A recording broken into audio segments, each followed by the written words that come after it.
Hello guys, welcome back to our channel Ajay Sharma law में आप सभी का स्वागत है। आज की इस वीडियो में हम पढ़ेंगे भारतीय साक्ष्य अधिनियम के सेक्शन 39 को। अगर आप लोग चैनल पर पहली बार आए हैं, वीडियो को पहली बार देख रहे हैं, तो वीडियो को लाइक करके चैनल को सब्सक्राइब जरूर कर लीजिएगा ताकि आने वाले वीडियोस की अपडेट आप तक इजीली पहुंच सके। तो देखिए, छोटे छोटे वीडियोस में हम जो है हर एक टॉपिक को कवर करेंगे, एक एक सेक्शन की वीडियो रहेगी और बिल्कुल सिंपल वे में मैं आपको समझाऊंगा कि सेक्शन 39 के कॉन्टेक्स्ट में क्या लिखा हुआ है बेसिकली हमारे भारतीय साक्ष्य अधिनियम के बेरेक्ट में। ठीक है, वीडियो को एंड तक जरूर देखिएगा ताकि आपको जो है सारे के सारे आपके डाउट्स क्लियर हो जाएं।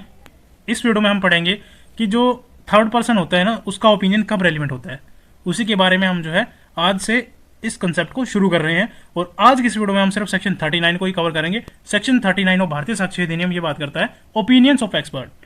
सेक्शन 39 ऑफ भारतीय साक्ष्य अधिनियम देखिए हमें जो है ओपिनियन ऑफ एक्सपर्ट के बारे में बताता है। When the court has to form an opinion upon a point of foreign law or of science or art or any other field or has to identify of handwriting or finger impressions the opinions upon that point of persons specially skilled in such foreign law, science or art or any other field, or in questions as to identify of handwriting or finger impressions are relevant facts and such persons are called expert।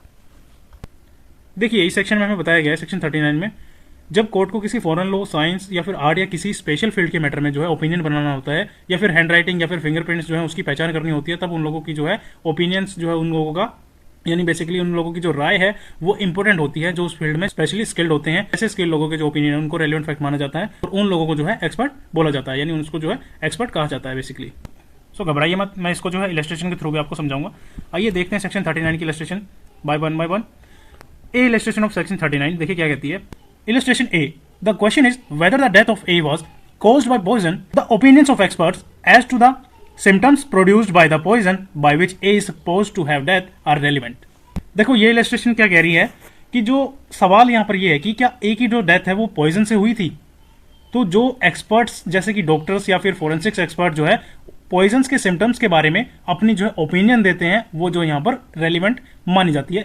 यानी कि अगर death poison से हुई है या फिर नहीं हुई है ये डिसाइड करना हो, एक्सपर्ट्स के बताए हुए सिम्टम्स का ओपिनियन कोड जो है उसके लिए इंपॉर्टेंट एविडेंस होता है, यानी बेसिकली रेलिवेंट ही होगा ना वो। B illustration, the question is whether A at the time of doing a certain act was by reason of unsoundness of mind, incapable of knowing the nature of that act, or that he was doing what was either wrong or contrary to the law. The opinions of expert upon the question whether symptoms exhibited by A commonly shows unsoundness of mind and whether such soundness of mind usually renders the person incapable of knowing the nature of that act which they do, or of knowing that what they do is either wrong or contrary to the law are relevant।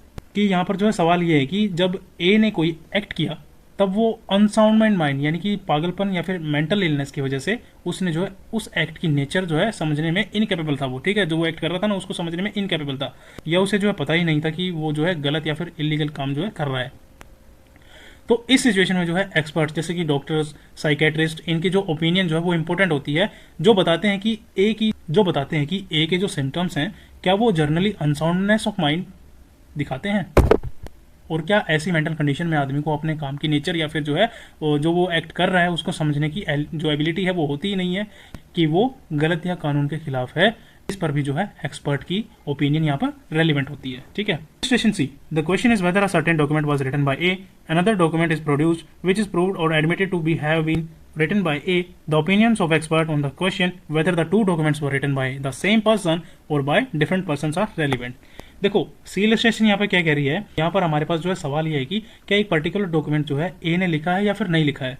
इसके लिए जो है एक और जो document है वो दिखाया जाता है जो कि ऑलरेडी प्रूव हो चुका है कि ए ने जो है उसको लिखा है। अब एक्सपर्ट जो है जैसे कि हैंड राइटिंग एक्सपर्ट जो हो गए, दोनों डॉक्यूमेंट्स कंपेयर करके बताते हैं कि क्या दोनों एक ही पर्सन ने जो लिखे हैं या फिर अलग अलग लोगों ने लिखे हैं। तो एक्सपर्ट की जो ये ओपिनियन है कोर्ट के लिए इंपॉर्टेंट यानी रेलिवेंट जो है मानी जाती है कि हैंड राइटिंग किसकी है वो एक्सपर्ट के ओपिनियन पर ही तो डिपेंड करेगा ना। आइए हम जानते हैं सेक्शन 39 के subsection 2। When in a proceeding, the court has to form an opinion on any matter relating to any information transmitted or stored in any computer resources or any other electronic or digital form. The opinion of the examiner of electronic evidence referred to in section 79A of the Information Technology Act 2021 of 2000 is a relevant fact। और इसकी explanation भी है साथ में। क्या explanation लिखी हुई है?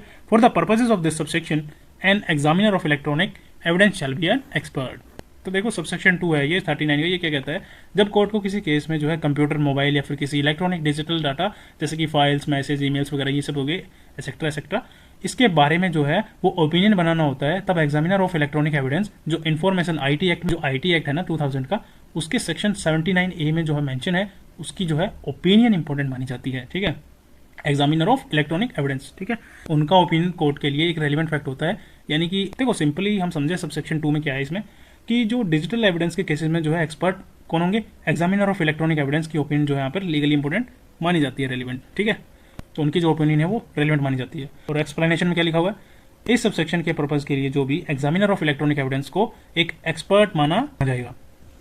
So thanks for watching guys, that's all section 39 of भारतीय साक्ष्य अधिनियम। आई होप आपको जो है क्लियर हो गया होगा सेक्शन 39। अगर आपको फिर भी कोई डाउट रहता है तो मेरे को कमेंट सेक्शन में कमेंट कर देना।